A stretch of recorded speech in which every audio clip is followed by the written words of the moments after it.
थे यानी freedom fighter थे, वो मतलब उनका बलिदान हो गया, त्याग हो गया, उन्होंने अपना त्याग कर दिया क्योंकि जो हमारे आने वाली संतान है वो अच्छे से रह सके। तो हम लोग अच्छे से रह रहे हैं, लेकिन उनकी याद हर समय आती है हमें, क्योंकि आज अगर वो नहीं होते तो हम यहाँ पर आज पढ़ाई नहीं कर रहे होते, इकट्ठे नहीं होते, क्योंकि जो ब्रिटिश सरकार का रूल था, जो ब्रिटिश सरकार की पुलिस थी, कहीं पर भी अगर लोग इकट्ठे होते थे तो उनमें गोलियां चला देती थी। जलियांवाला कांड आपने सुना भी होगा, सुना है कि नहीं सुना है? हाँ, तो वहां पर लोग मीटिंग कर रहे थे वहां पर, और किसी कारण से ब्रिटिश पुलिस को खबर लगी तो वहां पर जाके गोलियां चला दी और बहुत सारे लोग हमारे शहीद हो गए।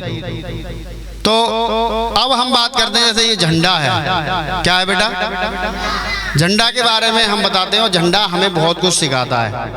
हमारे देश जैसा झंडा किसी देश का नहीं है। सारी कामयाबियां हमारे झंडे में छुपी हुई है। किस में छुपी हुई है बेटा? झंडे में। और झंडे में अगर झंडे को अच्छे से आपने पढ़ लिया, परख लिया, जान लिया, तो समझ लो आप जीवन अच्छे रास्ते से कभी भटकेंगे नहीं, अच्छे से रास्ते से कभी नहीं भटकेंगे, और जब भटकेंगे नहीं तो आप सफल हो जाएंगे।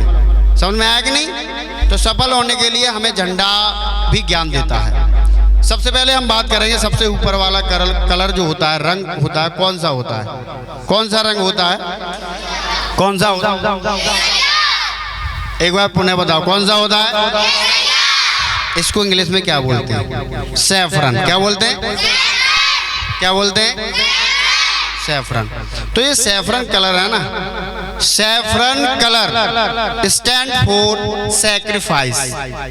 जो सैफरन कलर है वो हमें किसके, लड़के शांत हो जाओ, किसका प्रतीक देता है? ये हमें त्याग का प्रतीक देता है। किसका प्रतीक देता है बेटा? त्याग यानी बलिदान का प्रतीक देता है। किसका प्रतीक देता है? बलिदान। बोले तो हम देश के लिए घर वालों को भी छोड़ सकते हैं, हर किसी को छोड़ सकते हैं, लेकिन देश के साथ अन्याय नहीं हो सकता है। मतलब देश के साथ अन्याय अगर हम देखेंगे तो हम गलत हैं, तो देश के साथ अन्याय नहीं होने देंगे।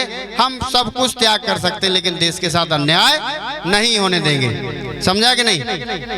ठीक है ना? तो सारी जो हमारे अंदर गलतियां हैं उनको त्याग करके हम एक अच्छे रास्ते पर चलेंगे। पहले शांत हो जाओ सब बच्चे, अटेंशन की पोजीशन में बैठो। मैंने बोला था आपसे कि सीधे बैठोगे तभी समझ में आएगा।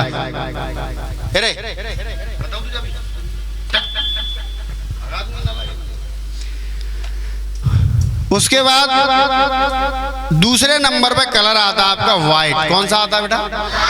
कौन सा आता है?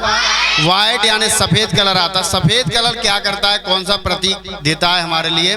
तो white colour stand for peace. Peace का मतलब होता है शांति। क्या होता है बेटा?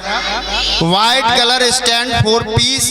तो सफेद कलर है वो हमारा शांति का प्रतीक है, लेकिन आजकल घरों में भी शांति नहीं है, परिवारों में शांति नहीं है, गाँव में शांति नहीं है, मोहल्ले में शांति नहीं है। मतलब कुल मिलाकर के ये है कि पूरी तरह से सबको यही लगता है कि सारा माल मेरा हो जाए, मेरा पेट हाउ और मैं न दूंगो काऊ। समझ रहे हो कि नहीं? तो शांति का मतलब ये है, कभी भी कोई मामला अगर आपस में होता है तो उसको बैठ के सुलझाइए। हमारे देश में एक शांति इस रूप से होनी चाहिए कि घर घर का मामला घर में ही सुलझाना चाहिए। समझ में आया कि नहीं? तो ये शांति दर्शाता है। शांति से बैठ जाओ। सफेद कलर क्या दर्शाता है बेटा? शांति। क्या दर्शाता है बेटा? तो हमें अपने देश में शांति रखनी चाहिए कि नहीं? तीसरा कलर है आपका ग्रीन, हरा। कौन सा है? हरा कलर है। कौन सा है बेटा? और हरा कलर हमें क्या दर्शाता है? क्या? सफलता, समृद्धि। The green colour stand for prosperity. The green colour stand for prosperity.